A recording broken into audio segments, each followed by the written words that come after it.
On est dans le haut du classement des bantamweight avec Cory Sandhagen qui va regarder loin derrière lui face à Umar Nurmagomedov, invaincu en 17 combats. Un très très gros combat, très gros main event chez les bantamweight ce week-end et on vous analyse ça juste après l'intro avec Brian Boulan. Yo, this is Dustin Poirier. Bienvenue à Fight Minds. sous Fight Minds. Bienvenue sur Fight Minds.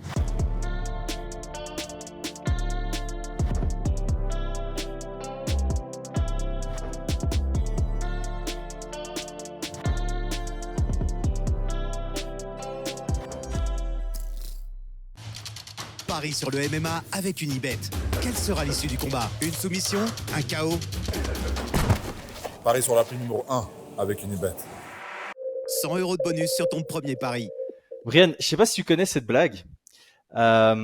C'est quoi la chose que tu peux dire à un homme qui va le rendre heureux et malheureux à la fois, en même temps?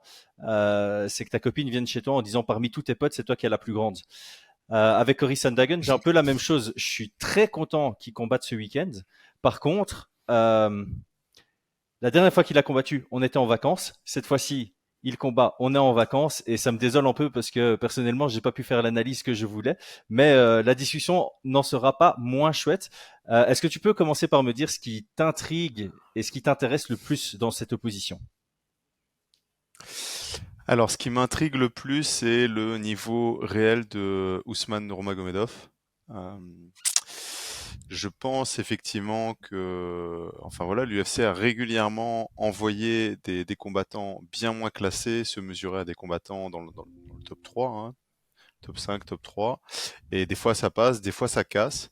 Donc bah forcément, je pense que c'est la grosse interrogation.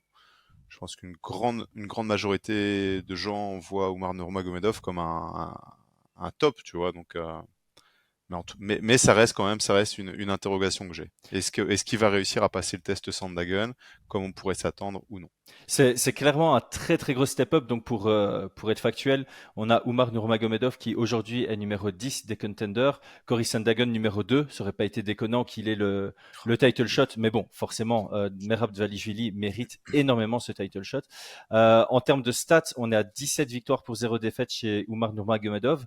Ce sera son 6e combat à l'UFC. Mais clairement, quand je dis qu'il y a un gros step-up, si on regarde les combats qu'il a eu à l'UFC, il n'y a pas de gros noms. Morozov, Keller, on connaît, Manes, on connaît, Barcelos, on connaît, et Al-Makan qui faisait ses débuts en short notice. Donc tu passes de Al-Makan à Cory Sandhagen qui lui est à 17 victoires, 4 défaites dans sa carrière professionnelle. À l'UFC, 10 victoires, 3 défaites. Il a combattu très très proche du titre. On voit des Petr Yan, on voit des TJ Dillashaw. Il est sur une série de 3 victoires consécutives contre Yadong Song, Marlon Vera et Rob Font. C'est des gars qui sont encore aujourd'hui dans le top 10 de la division. Donc clairement, j'aime bien ta réponse parce que on a un Umar Nurmagomedov. On sait que c'est un gros prospect. Il fait très très peur. Je pense que beaucoup de gens l'ont esquivé. C'est pas le cas de Cory Sandhagen. Et tu l'as souligné, on avait déjà fait une longue analyse là-dessus sur les step-up à l'UFC. Il y en a qui répondent à l'appel et il y en a pour qui la marche est trop haute. Et donc on va découvrir ce samedi si elle était trop haute ou s'il a vraiment déjà le niveau du top de la division. Parce que là, une victoire, le vainqueur de ce combat, c'est title shot quasi garanti. Commençons par Umar, justement. Comment est-ce que tu décrirais son profil dans la cage? Un profil. Je trouve assez étonnant hein, son profil. Je trouve qu'on pourrait l'appeler, enfin voilà, on pourrait le définir comme un kicker, euh, lutteur, tu vois. Ouais. Donc il présente vraiment un style plutôt taekwondo, assez de profil, avec des jambes qui sont vraiment incroyables, très rapides. Et puis une lutte, la lutte qu'on retrouve régulièrement au Daghestan, mais une lutte de contrôle. Un grappling que je trouve bon pour les contrôles, mais pas tant que ça pour l'offensif, tu vois. Hmm. Voilà, ça c'est un petit peu dans la présentation, mais sa lutte, j'essaie de trouver un peu euh, quel type de lutte il privilégiait, mais je le trouve aussi bon à l'ouvert que face à la cage. Je pense qu'à l'ouvert, c'est là où il est le plus à l'aise, tu vois. Ouais, clairement. Je suis entièrement d'accord. Il shoot très très bien d'assez loin, il shoot assez bas et sa façon de finir ses takedowns est très bonne. Sa façon de finir les takedowns, que ce soit sur la Ouais. single, sur la double, cut de corner, enfin il fait tout très bien. Une fois qu'on est au corps à corps, il est, c'est un Nurmagomedov quoi. Ouais, voilà, bah, peut-être avec un peu moins de pression et un peu moins de violence, tu vois, dans sa manière de frapper, de boxer. Et puis, je trouve quand même beaucoup moins technique en termes de grappling qu'un Islam Makhachev, tu vois. Ouais. Mais on sent que au sol, ouais, il est chaud, quoi. Il est très très chaud. Ouais, et sur le pied-point, voilà, c'est un gaucher. Ce qu'il y a d'intéressant, je trouve, dans son style, c'est que, un peu comme Islam Makhachev, il aime bien travailler de très très loin, euh, parce Mm. qu'il n'a pas peur de shooter de loin avec sa lutte. La force de Nurmagomedov, que ce soit Khabib, que ce soit Oumar, que ce soit Ousmane au Bellator, ou même que ce soit Islam Makhachev, donc pour toute cette équipe-là, c'est que ils sont explosifs, ils sont athlétiques et ils savent finir une entrée qui est pas spécialement de très très haute qualité. Donc ça leur permet de jouer de très très loin debout et ça leur donne aussi un temps de réaction par rapport à des combattants qui ont un bon pied-point. Et ça met aussi les bons Mhm. strikers sur un mindset plus attentiste. C'est ok, il faut que je me rapproche avant de frapper. Il tombe très vite dans mes jambes. Une fois qu'il agrippe une de mes jambes, je me retrouve sur mon dos. Une fois que je suis sur mon dos, euh, on se relève en dessous de Oumar. C'est pas le meilleur contrôle qu'on ait vu à l'UFC, mais par contre ça demande beaucoup d'énergie. Quand tu regardes le dernier Ouais. combat Al Makan, il se relève, mais il doit exploser de la position et si c'est pour se retrouver 20 secondes plus tard de nouveau au sol, c'est une fatigue mentale qui t'impose Oumar Nurmagomedov. Mais c'est intéressant que ce que tu dis, son système défensif qui est lié un petit peu à sa distance, Mhm. donc il est difficile de rentrer. Par contre, je m'interroge plus sur sa défense une fois que l'adversaire est rentré dans la distance, tu vois. Mhm. Je trouve qu'il a montré quand même qu'il était assez perméable au coup. Ouais. Euh, Notamment sur son dernier combat où on a vu ouais, des middle passer, on a vu des contres passer, on a vu des situations dans la défense où c'était un petit peu, je vais pas dire panique, mode panique, mais pas des plus à l'aise, tu vois. Ouais, je suis d'accord. Et quand tu regardes ses stats, les stats sont impressionnantes. Bon, après, comme on a dit, il a 5 combats à l'UFC. Il n'y a pas une grosse adversité. Personne du top 15 dans son Mm. run.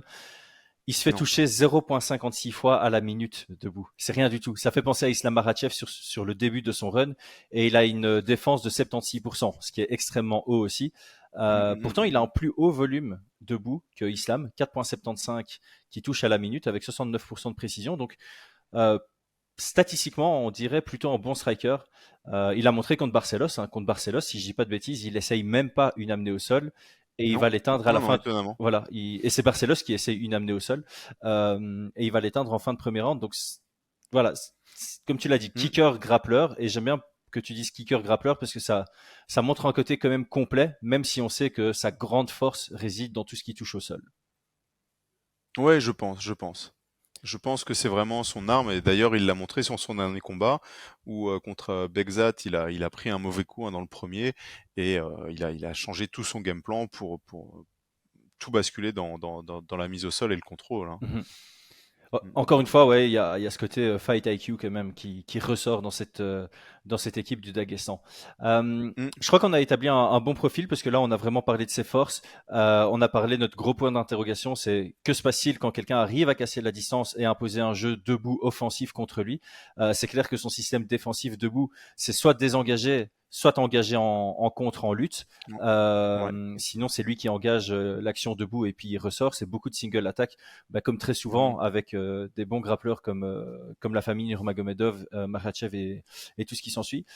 Du côté de Cory Sandhagen, tout le monde le sait, c'est mon combattant préféré. Donc moi, je vais faire une éloge de ce combattant que j'apprécie beaucoup. C'est quelqu'un qui cherche à surcharger d'informations, je dirais, les adversaires.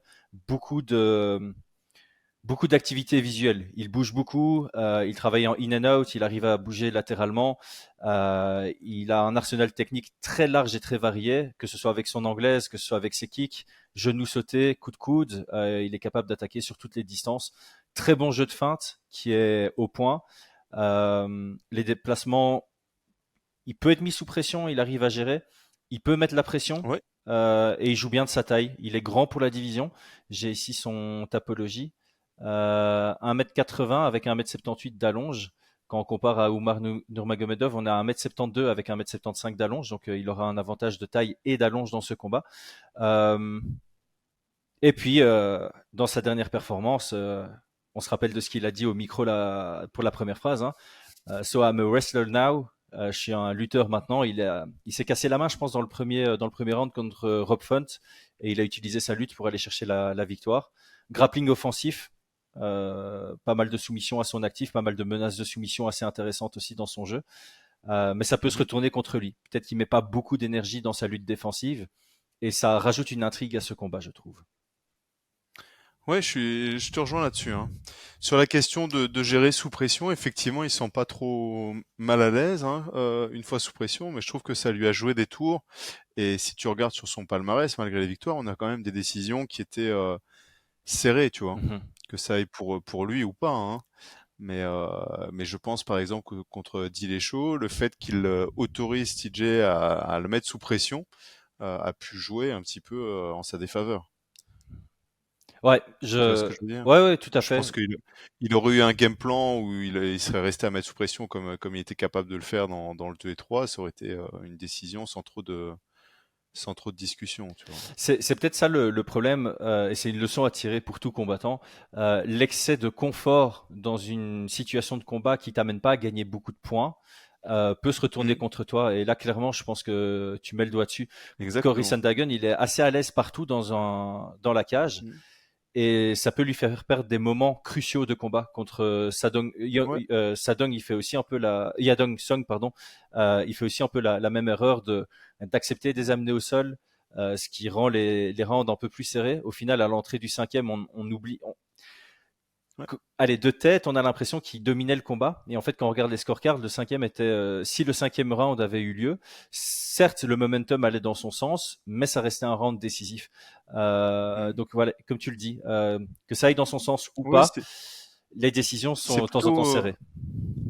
voilà, c'est plutôt une impression. Comme tu dis, il peut être à l'aise, reculer, être mis à la cage, ils sont pas en difficulté, mais les juges peuvent avoir une impression que il n'est pas dans l'offensif, qu'il n'est pas en train de mener le combat. Même si nous, peut-être de l'extérieur, on a pu le voir gagner des combats ou être étonné de décision, hein. On se rappelle de la décision partagée Qu'on verra. contre Vera, tu vois, où bah, je pense que tous les spectateurs l'ont vu gagner sans l'ombre d'une discussion, et on a quand même eu un juge qui a vu Marlon Vera contre je sais plus, enfin c'était assez scandaleux, tu vois. Ouais, complètement. Mais ça, c'est clair que tu peux te dire que dans son style de combat, ça peut jouer contre lui, il peut donner l'impression de ne pas, enfin de pas être assez suffisamment offensif pour prendre le round. Ouais, c'est ça. Et c'est bizarre à dire parce que, comme je le disais, c'est quelqu'un qui aime bien surcharger d'informations, donc il bouge beaucoup. Ouais. Euh, mais c'est peut-être le mot qu'on cherche, c'est peut-être entreprenant. Il est peut-être pas assez entreprenant dans les combats, dans la recherche de le diriger. Sauf contre Rob Font où il a clairement Ouais, géré la direction du combat et là voilà, il oui, a dominé. peut-être. Ou peut-être pas assez agressif, tu vois. Peut-être pas assez entre quelqu'un qui veut arracher la tête et puis quelqu'un qui vient plus technique à toucher, déplacer, parce que certains peuvent dire ouais un peu de la danse, tu vois, Mhm. un peu plus technique, un peu trop technique Ouais. pour que ça dénature le côté offensif d'un combat, tu vois. Et c'est peut-être là où la grosse différence est jouée entre Peter Yan et Cory Sandhagen. Moi, c'est l'année. Attends, c'est en quelle année? Mm. L'année 2021. Cory Sandhagen, il a fait 3 combats cette année-là. Son genou sauté contre Mm. Frankie Edgar, la Ouais. décision partagée contre TJ Dillashaw et la décision contre Peter Yan. C'est 3 pépites de combat. Ouais. C'est là où je suis vraiment devenu un grand fan de ce combattant. Mais voilà, pour parler du combat contre Peter Yan particulièrement, la grosse différence c'était ça. C'est qu'on voyait, il y avait une attitude du côté de Peter Yan qui était là pour arracher une tête. Et Ouais. Sandhagen qui était plus là en mode martial, on va dire. Ne me méprenez pas, Cory Sandhagen a sa violence quand même. Quand tu vois le KO qu'il met contre Frankie Edgar, quand tu vois ouais, l'ouverture contre Ah. Song, etc., etc. Il y a un aspect violence, mais c'est peut-être trop technique aux yeux de certains juges et ça peut se retourner contre lui. Mm. Et dans un combat face à un control-based fighter, ça peut vraiment se retourner contre lui. Exactement, exactement. Sur une potentielle décision, on en reparlera, mais je pense que, il va falloir qu'il se questionne là-dessus. Si ça va jusqu'à la décision, il doit être capable, face à un grappleur, de montrer que c'était le plus entreprenant sur l'aspect combat. Tu vois, guerrier et vouloir finir un combat. Eh ben, Mais ça nous fait une bonne transition vers les game plans et je vais peut-être commencer par cette question. Cory Sandhagen, grosse expérience sur les combats en 5 rounds. Je pense que des décisions en 5 rounds. Il a eu contre Dillashaw, contre Peter Yan, contre Marlon Vera et contre Rob Font. Donc 4 de ses 5 derniers combats. Et son combat contre Yadong Song, ça s'arrête à la fin du 4e round, juste avant de commencer le 5e. Donc il s'est souvent préparé en 5 rounds et il a souvent connu les 5 rounds. Du côté de Nurmagomedov, c'est une première, à moins qu'il ait eu ça avant l'UFC, mais en tout cas, à l'UFC, c'est une première. Ah non, avant l'UFC, il a connu ça, pardon. Mais il gagne au premier round. Ouais, il s'est préparé une fois pour un 5x5, mais il gagne au premier round. Donc, est-ce que ça joue? Est-ce qu'on a vu un Nurmagomedov dans un 3e round qui commence à fatiguer? Ou on peut spéculer sur le fait que, voilà, il sera prêt sur 25 minutes? Ça, c'est. Moi, j'ai envie de te dire, quand tu vois le profil de combattants, on s'est toujours questionné sur leur capacité à faire synchrone. Quand tu penses à, à Islam Makhachev, à Nurmagomedov, tu vois, on s'est toujours dit, ouais, ça va commencer à être difficile. Effectivement, on les a vus se reposer sur des rounds, hein, souvent le 4e, où, où ils peuvent récupérer, tu vois. Mais pour autant, je pense que ils sont capables de gérer, tu vois. Je pense pas que ce soit un problème de cardio. Clairement, je pense que c'est des athlètes qui n'ont pas de problème de cardio et en plus qui sont capables de s'assurer un round s'ils sentent qu'il y a de la fatigue. Ouais. D'autant plus. Donc, Vas-y. Ouais. Donc pour moi, il y aura pas de. Non, ça va pas être un facteur qui va donner plus de chance à Cory Sandhagen d'être en synchrone. Ouais, je te rejoins là-dessus et j'allais dire d'autant plus que le style de combat de Umar Nurmagomedov, c'est quand même d'être dans le contrôle. Donc c'est lui qui gère majoritairement le rythme. Et donc ici, un des chemins vers la victoire pour Cory Sandhagen, c'est de pas être sur le rythme de Nurmagomedov, ce qui signifie, selon moi, de beaucoup bouger, faire reculer un maximum Nurmagomedov. On sait que son système défensif numéro 1, c'est de désengager ou d'engager en lutte. Donc le jeu de feinte sera une clé pour moi du côté de Cory Sandhagen. Feinter soit pour faire reculer et gagner de l'espace, soit feinter pour voir la lutte réactive venir et pouvoir la défendre, désengager au plus vite et majorer ce combat sur tout ce qui se passe debout. Je sais que Cory Sandhagen a un jeu très tricky au sol, très difficile à contrôler, très offensif. Il peut gagner en étant sur son dos, mais il peut pas jouer cette carte-là. Vraiment pas contre Umar Nurmagomedov. Non, clairement pas. Mais par contre, en revenant sur les synchrones, je pense quand même que ça avantage Sandhagen. Hein. Pas sur la question de l'expérience, mais sur la question du style, je pense quand même qu'il a plus de chances de l'emporter en synchrone que si ça avait été en 3. Tu dis ça parce que... Notamment sur ce s'il arrive à défendre, s'il commence à avoir un peu de fatigue, il commence à comprendre le timing d'Oumar, il va pouvoir peut-être, comme tu disais, utiliser beaucoup d'informations, de frappes avec. Si c'est plutôt un kicker, peut-être qu'il est un peu moins habitué avec un style de boxe à la touche, tu vois, devant les yeux, et de commencer à se faire un peu aveugler, frapper, sortir des angles et commencer à shooter, et puis il est plus là. Donc ça pourrait être un chemin de victoire, tu vois, le 4 et le 5. Ouais, Mais il faut vraiment spéculer, tu vois. c'est clair. Je pense que le mouvement et les déplacements de Cory Sandhagen peuvent ennuyer Umar parce que la jambe avant sera beaucoup moins facile d'accès pour shooter sur les singles ou même sur les doubles. La distance aussi de Sandhagen, qui lui aussi est assez à l'aise dans une distance très éloignée pour rentrer et ressortir. Donc il y a des éléments quand même qui sont intéressants pour Cory Sandhagen dans ce combat. Et je suis assez d'accord avec toi sur le 5 rounds. Sandhagen fait partie des étudiants du combat, des gars qui, comme tu le dis, prennent de l'information au début et arrivent à capitaliser sur les informations qu'ils prennent sur un début de combat. D'ailleurs, on voit un Cory Sandhagen qui, je pense, est très très rarement imposé tôt dans un combat, si ce n'est contre Frankie Edgar. En général, il a besoin de minimum un round, ou alors c'est qu'il est largement supérieur à son adversaire. Et généralement, ces derniers rounds sont plus intéressants que ces premiers où on le voit beaucoup analyser et par conséquent être dans la réflexion et moins dans l'action. Quelles sont les clés de la victoire pour Cory Sandhagen? Je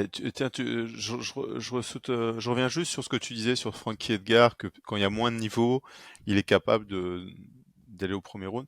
Mais je me rappelle d'une interview qu'il avait fait au JRE et où il parlait du combat qu'il avait fait contre Sterling, où il s'est fait surprendre au premier round parce qu'il était un peu habitué à prendre son temps, à analyser au premier round. Et l'intensité qu'avait donné Sterling, c'était pas du tout son jeu, tu vois. Hmm. Et au final, ça l'avait beaucoup questionné et il s'est dit, mais non, quand je rentre dans un combat, il faut que j'y aille. Dès la première seconde, c'est parti. Et la suite de sa défaite à Sterling, c'est 2 victoires dans les 2 premiers rounds. Donc Moraes, le wheel kick au round 2 et Edgar, le flying knee au round 1, tu vois. Ouais. Ça reste intéressant à voir que il a peut-être pu aussi se dire, ok, au lieu de prendre mon temps dans la cage à les analyser, je peux les analyser avant et voir ce qui pourrait fonctionner avec eux. Typiquement, une défaite qui lui a permis de grandir en tant que combattant. Je pense que c'est vraiment Ouais. quelqu'un qui s'est amélioré de fil en aiguille et au fil des années. Et je me rappelle très Mm. bien de ce podcast qui était super intéressant. Je crois qu'il est passé 2 Ouais. fois sur le Joe Rogan. Et ça, c'est la première fois. Mais je pense qu'il avait pas spécialement dit qu'il devait commencer fort. Il avait dit que sur base de l'adversaire, il devait commencer avec une certaine intensité. Il devait rentrer dans la cage avec une intensité adaptée à son adversaire. Je sais pas si ça te dit quelque chose. Je sais plus, je sais plus exactement. En tout cas, moi, ce que j'en ai compris, c'est que, oui, effectivement, c'est pas d'arriver à 100%, mais tu pouvais pas imposer toujours ton rythme, tu vois. Ouais. Et donc, tu dois aussi bah, t'adapter en fonction de l'autre. Ouais. Mm, mm. Euh, Pour en revenir au game plan, tu me demandais? ouais. Écoute, moi, sur le game plan, pour Sandhagen, pour battre Umar Nurmagomedov, j'ai mis une sorte de direction de combat. Je pense il aura un gros avantage, Cory Sandhagen, à rester debout. Et je pense que pour garder cet avantage, il devra, comme tu l'as dit, mettre de la pression Mm. et beaucoup d'informations. Ça, je pense qu'il sera meilleur là-dessus. Je pense ensuite il a un gros travail à faire en lutte défensive, grappling défensif, et il y a quand même beaucoup d'informations qui ont été données dans les précédents combats d'Umar Nurmagomedov à exploiter. Donc, dans les choses que moi j'ai pu voir, par exemple, je pense que rien que de mettre sous pression et d'être prêt à contrer avec des genoux, avec des uppercuts, ou mettre de l'information avec des feintes de genoux, ça peut être problématique. Mm. Umar a montré qu'il avait un très très bon single leg. Ça doit être un truc qu'il a bossé. Et une fois au sol, il a montré qu'il y avait des ouvertures. Alors, il n'y avait pas d'ouverture sur une échappée classique, tu vois. Une fois qu'il met au sol, par exemple, de prendre un underhook, il va prendre ton dos si tu passes ton underhook. Ça, c'est le classique, tu vois. Ouais. Par contre, je me rappelle d'une sortie qu'avait fait, comment il s'appelle, Nourma, tu vois. Il avait sorti une Octopus Guard. Ça te parle, ça? Ah oui. Khabib Ouais. Nurmagomedov qui avait sorti une Octopus Guard. Et en fait, je regardais son dernier combat à Umar et son adversaire a été coincé, incapable, mais il y avait des ouvertures pour l'Octopus.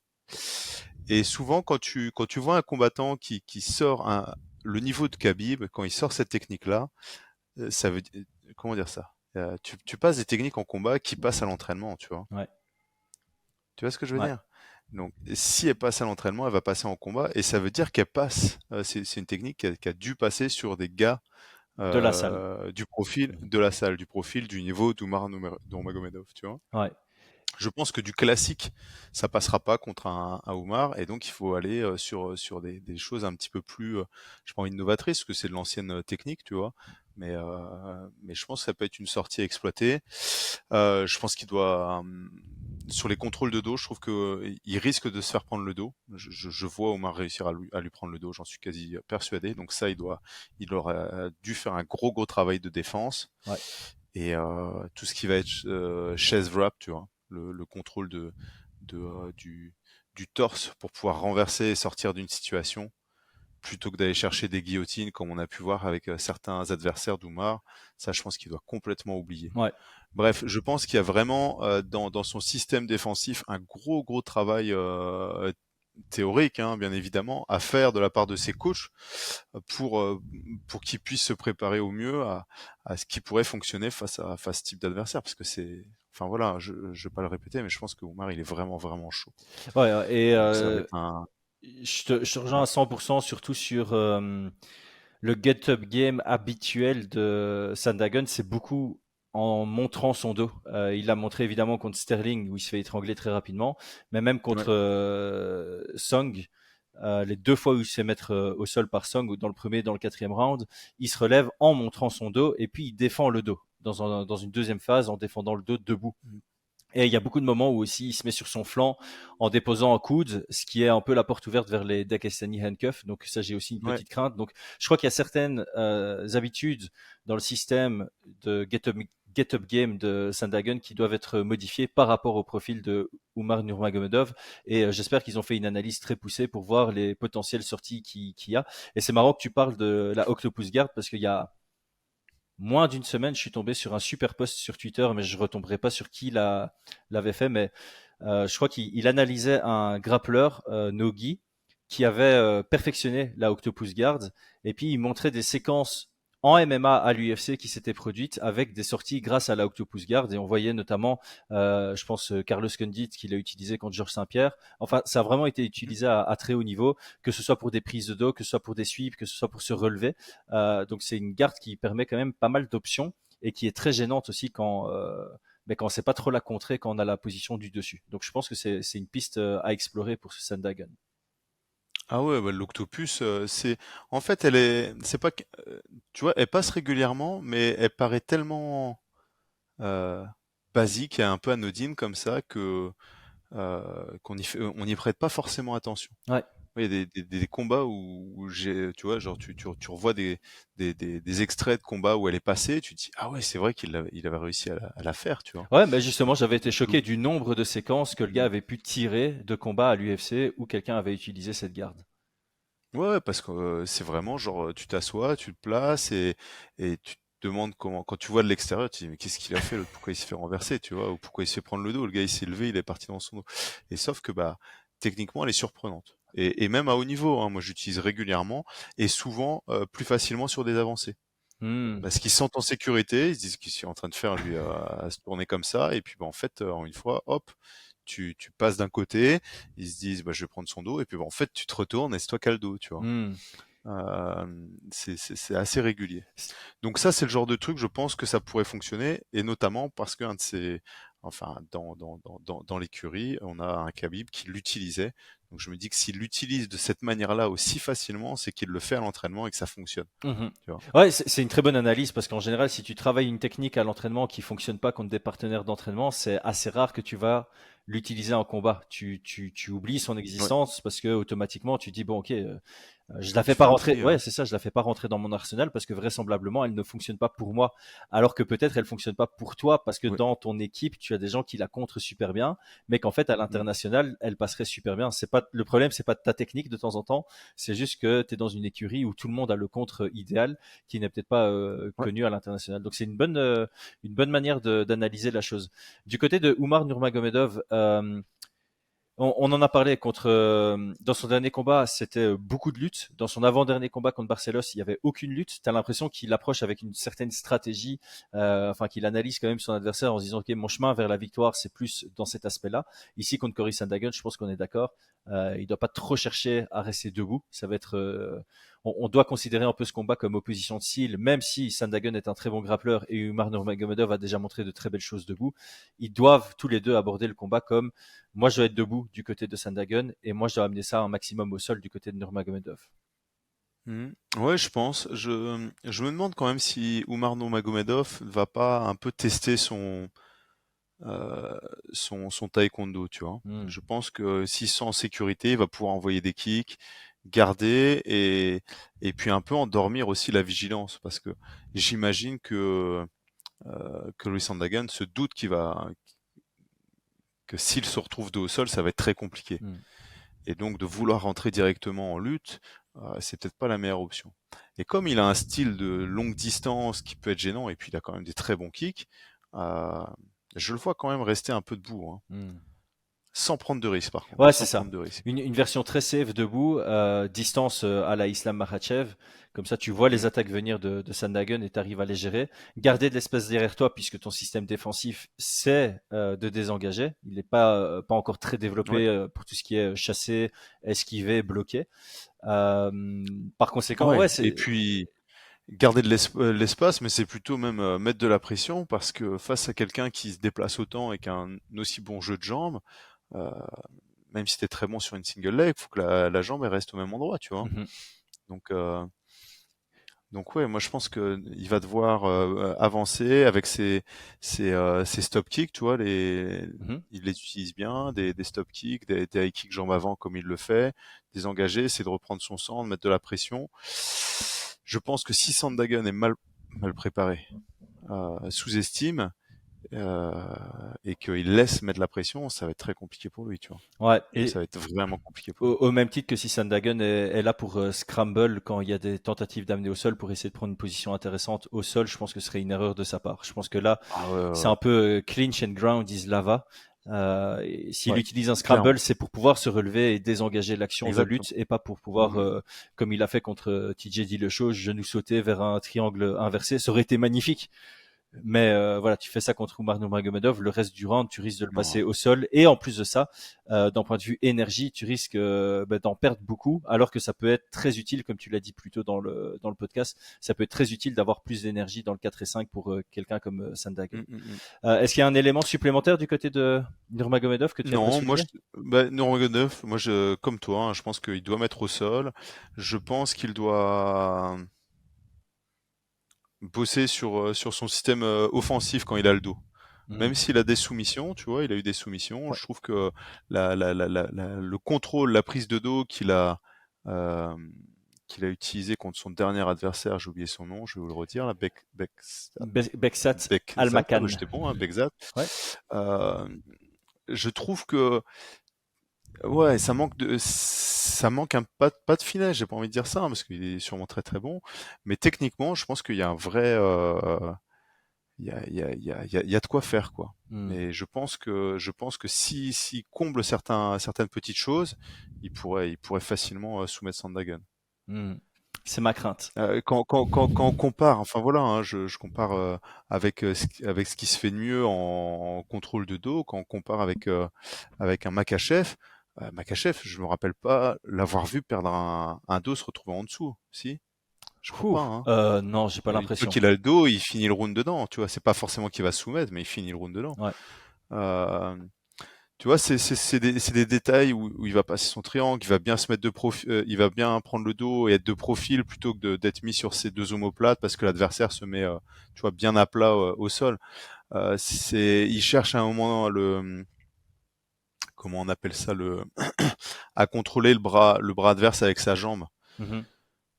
Donc tu passes à un straight jacket. Donc normalement pour le faire, tu prends un straight jacket et puis tu descends les bras et puis tu viens avec ton talon chercher la jambe et comme ça, le mec a plus qu'un seul bras pour défendre, tu Mhm. vois. Et là, il essaye, mais en ayant un underhook où il essaye de mettre son talon, tu vois. Ouais, Ce qui échoue, hein, ouais, parce que forcément. et Ce puis qui même est, si ça réussit, il bloque son propre bras en fait dans l'aisselle de son adversaire. alors, ça dépend. Il y a des grappleurs, vu qu'ils n'ont pas de gants, si tu Mais veux, oui, c'est ça. au moment où ils mettent le talon, pop, ils glissent la main et ils vont, en fait, quand tu le places, ça c'est des tout petits détails, mais quand tu retires, au lieu de passer où est ta jambe et donc où tu as ta cuisse, tu passes à l'aine, vraiment, tu tires ta main à Mhm. l'aine parce que là, il reste un espace pour le faire. Mais enfin voilà, c'est des détails qu'on oublie parce que c'est pas notre discipline, tu vois. C'est des grappleurs qui vont te donner ces tout petits trucs. Ah tu vois, genre t'as un coach qui va te dire, bah écoute, tu enlèves ton bras au moment où tu mets la jambe. Ouais. Et quand t'essayes, ça bloque et puis un bon grappleur, il dit, bah non, si tu l'enlèves, t'as la cuisse, tu dois être plus bas pour passer à l'aine. Et là, ça va passer. Et après, il faut Et encore le en faire avec un gant. et en et voilà. Et en MMA, avec un gant, c'est un peu plus compliqué. Donc, c'est pour ça que tu vas utiliser plutôt le straight jacket pour être sûr de pas avoir de gants qui te gênent, tu Mhm. vois. Donc, ça veut pas dire que, euh, ça veut dire qu'il y a encore ces petits détails-là sur sa marge de progression. Ouais. Et ce genre de truc, pour moi, je pense que si Sandhagen sera meilleur au sol que tous les adversaires qu'il a rencontrés avant. Et donc, il a encore tous ces petits détails-là sur lesquels il peut pas lésiner, tu vois. Ouais. Ah, mais c'est parfait comme combat pour l'un comme pour l'autre parce que on sent Mm. qu'ils ont tous les deux au moins un aspect de leur jeu à peaufiner pour pouvoir Ouais. performer face à ce profil spécifique. Et donc, le combat est chouette pour les fans par conséquent, et il est chouette pour eux deux pour Ah leur oui. développement. Mm, Bon, mm. on en arrive à la partie prono.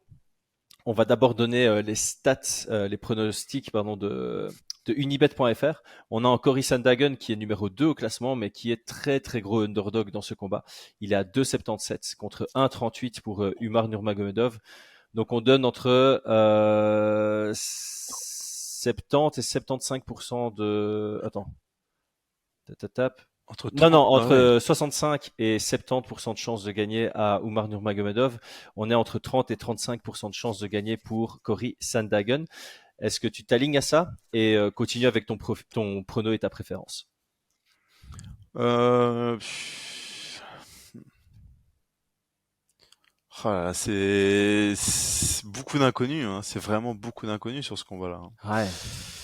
Euh, En fait, le truc, c'est que ça se trouve, on va voir comme avec, enfin, je sais pas, tu vois, ça fait penser vraiment à d'autres combats comme avec Poirier BSD où c'était le truc et puis ben une fois bah on s'est rendu compte bah que non, tu vois, il peut y Mhm. avoir des fossés aussi, tu vois. Ouais.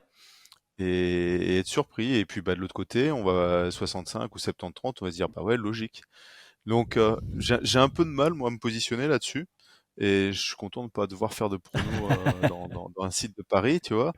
Mais je comprends la cote parce que je peux voir effectivement un Nourma qui l'emporte à la décision. Je peux le voir étrangler Sandhagen ou lui mettre un triangle. Enfin, tu vois, vraiment le dominer au sol Mhm. et trouver une soumission.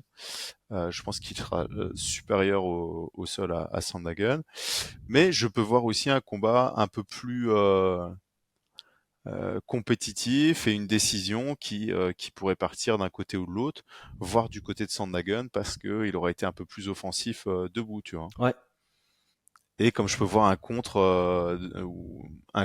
ou comme je te disais un Sandhagen qui trouve un TKO dans le quatrième ou le cinquième en submergeant de frappe Nourma, tu vois. Ouais, je pense que, comme tu l'as dit, le fait qu'il y ait beaucoup d'inconnus dans ce combat, Ah ouais. on en parle souvent, les combats avec autant d'inconnus, on préfère quand ça se rapproche d'un 50-50. Enfin, en tout cas, moi, c'est là-dessus que je me positionnerai. C'est quelque chose qui se rapproche plus du 50-50. La raison pour laquelle je m'aligne avec Umar Nurmagomedov favori, c'est notamment parce qu'effectivement, les chemins vers la victoire semblent assez clairs. Ouais. On a un Sandhagen qui, par le passé, a déjà accepté d'être au sol, ou en tout cas il met pas beaucoup d'énergie dans sa lutte défensive et il peut perdre des rounds. On a déjà vu un Sandhagen qui laisse passer des moments cruciaux parce qu'il est trop Mhm. confortable partout.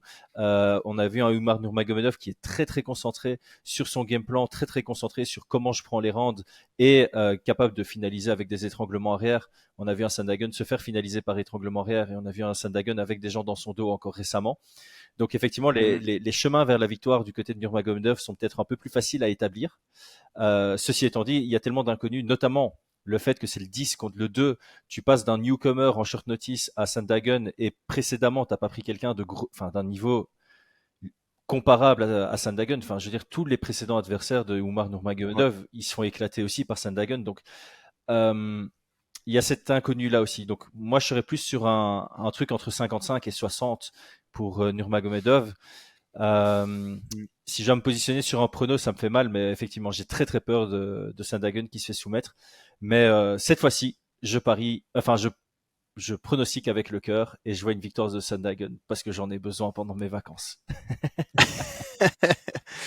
Moi, mon prono, ça va être une soumission de Nourma. Effectivement, tu vois, je pense il va prendre ce combat beaucoup plus au sérieux, enfin plus au sérieux. C'est un peu des jugements comme ça, hein, c'est un peu de la pure spéculation, mais j'ai l'impression que il arrive avec des game plans un peu plus préparés et plus de volonté à gagner, tu vois. Mhm. Mais c'est de la pure spéculation, c'est un pur jugement. Et donc c'est pour ça que je m'aligne là-dessus. Je le vois avoir fait encore des progrès au sol, ne pas être satisfait de sa dernière prestation. Mhm. Euh, tu vois, bon, bah, c'est un newcomer, on est d'accord, il était très fort, hein, Bekzat Oui, Almacan, très fort. mais personnellement, si je me mets à sa place, ça m'aurait fait chier de pas l'avoir fini, tu vois. Et donc, si je me mets à sa place, je regarde le combat, je dis comment t'as pas pu le soumettre et tout, et, Et tu travailles là-dessus. et je travaille là-dessus, et je vois encore une progression. Donc c'est pour ça que je pronostique ça. Mhm. Sur le pari, et puis, ça, on verra sur les cotes, parce que voilà, je pense quand même que Sandhagen, c'est pas pourrait pourrait surprendre, tu vois. Ouais, Sandhagen à 2,77, c'est très très attrayant. Moi, je pense que je vais Ah ouais. d'office me positionner dessus. Et il y a ce petit côté aussi, Sandhagen n'a pas du tout eu peur de faire des call-outs envers Dvalishvili, Ouais, ni envers ouais. Nurmagomedov. Il est d'accord de le prendre malgré la différence de classement. Donc, je vois pas Sandhagen comme le débile qui pense pouvoir battre tout le monde. Je le vois pas comme Anthony Smith Ah qui non, pense être encore capable de prendre la ceinture. Je le vois pas comme Ferguson qui se voit encore capable d'être champion. du Il tout. n'est pas dans la désillusion, donc je pense que s'il fait ses call-outs, c'est que euh, il a bossé sur ses défauts après sa défaite contre Sterling et qui va nous proposer un combat très intéressant. Donc voilà, en tout cas Ah oui. très très chouette combat. Moi j'avoue que évidemment ma préférence, au-delà du fait que Cory Sandhagen soit mon combattant préféré, Sandhagen contre O'Malley, c'est un combat qu'il faut voir à un moment et ce serait beau de le voir pour la ceinture en 5 rounds. Donc j'ai aussi une préférence pour ça, pour la suite que ça peut nous offrir, alors que Nurmagomedov, je le vois capable de rebondir d'une défaite et de continuer à nous offrir des beaux combats par la suite, même si il est stoppé ici par Sandhagen. Ouais, préférence, je t'avoue que j'ai pas de préférence en soi. Sandhagen, je t'avoue que j'aime bien le fait qu'il ait accepté ce combat, tu vois. Mhm. Que tout le monde refuse, et j'aime bien ce fait que voilà, c'est un sportif qui aime le challenge, qui je pense voilà, qui regarde plutôt le challenge que le chemin pour obtenir une ceinture, et ouais, ça me parle vraiment, J'ai un parce que t'en argument, as certains, tu vois. j'ai un argument Ouais, pour les neutres, comme toi. Je dis, ouais, si Sandhagen gagne, il faut que ouais. O'Malley batte Dvalishvili. Si Nurmagomedov gagne, il faut que Dvalishvili batte O'Malley. Parce que je préfère avoir Sandhagen O'Malley et Nurmagomedov Dvalishvili que le croisement. Je pense que ouais. Après Ouais, mais tu peux l'avoir. ce carré m'intéresse. Hein. Quoi qu'il arrive, Ah oui, d'accord. Ouais. mais voilà. Je pense que si on a Nurmagomedov qui gagne et puis Dvalishvili qui devient champion, cette opposition pour le titre m'intéresse plus que Dvalishvili contre Sandhagen. Et si Sandhagen gagne et que O'Malley gagne, O'Malley contre Sandhagen m'intéresse plus que Dvalishvili contre Sandhagen. Ouais, mais tu t'en fiches qui gagne. Du moment que, par exemple, Sandhagen et O'Malley gagnent ou perdent, tu vois, Oui, oui, oui, ils peuvent s'affronter, bien sûr. et de l'autre, tu vois. Ouais, Donc, ça me convient pas. Si Sandhagen il perd et que O'Malley perd, ils vont s'affronter, tu vois. ouais, ouais. Oui, mais c'est ça que je dis. C'est donc, si tu as une victoire de Sandhagen, il faut une victoire de O'Malley. Si tu as une victoire de Ah oui. Nurmagomedov, il faut une victoire de Dvalishvili. Oui, mais oui, oui. Mais ce que tu m'as dit que tu avais un argument pour les neutres comme moi Ben voilà, ben donc il est là mon argument. C'est- pour c'est- rester neutre. non, non, c'est juste pour se motiver pour la suite dans les deux Ah cas de oui, bah figure, bien quoi. sûr, Voilà. oui. Oui, oui, clairement, clairement. Après, je pense qu'on a quand même 4 combattants qui vont rester encore quelques années, Mhm. et je pense qu'à un moment donné, ils vont se rencontrer, ça c'est sûr. Ouais. Ça c'est sûr. Mais sur ma préférence, oui, peut-être Sandhagen pour l'aspect un peu sportif, et parce que bah voilà, j'ai pas envie qu'il finisse comme on le dit, roi sans couronne, tu vois.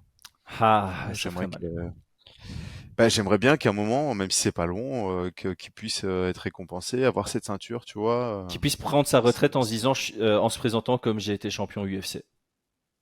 À un moment donné, ouais. Ouais, voilà. Après, voilà, on a chacun ses trajectoires, tu vois. Il pourra très bien prendre sa retraite en ayant fait des combats incroyables et gagner plus d'argent qu'un mec qui a gagné une fois la ceinture, tu vois. Ouais, Mais en tout cas, ça rajouterait. J'aimerais bien pour lui, si ça fait partie de ses grands désirs, un scénario qui me plairait. ouais. Ouais. Je pense que ça en fait partie. Et effectivement, c'est quelqu'un qui a une chouette approche du sport, qui, je pense, sur le plan éducation peut apporter beaucoup. Son DVD est vraiment pas mal. Son DVD sur l'essentiel du striking est Ouais, c'est vraiment vrai. pas mal. Ses passages sur le Joe Mais Rogan sont très intéressants. Ses podcasts aussi. mm, Donc moi j'aime bien l'idée clairement. qu'il soit performant. Mais voilà, mais après, je t'avoue que Oumar qui confirme qu'il a le niveau de combattre pour la ceinture, ça me plairait aussi énormément, tu vois. Ouais. D'avoir des gars comme ça qui débarquent, qui prennent 2-3 combats et qui sont trop en dessous sur le classement, et en fait, il aurait fallu directement les mettre dans le top. Ça me plairait bien. Ça me plairait bien de voir ça aussi. Donc voilà. Donc c'est pour ça que je suis un peu neutre là-dessus. Yep. Bon, ben voilà, je pense qu'on a fait un très bon tour. Merci Brian pour la prépa, merci d'avoir pris de ton temps en vacances également. Les amis, abonnez-vous, donnez-nous de la force pendant nos vacances. On se retrouve bientôt. Ciao, ciao. Et ouais, n'oubliez pas les coms, hein, pour nous dire ce que vous en pensez de ce combat, hein. Ciao tout le De monde. ce magnifique combat. Ciao, ciao.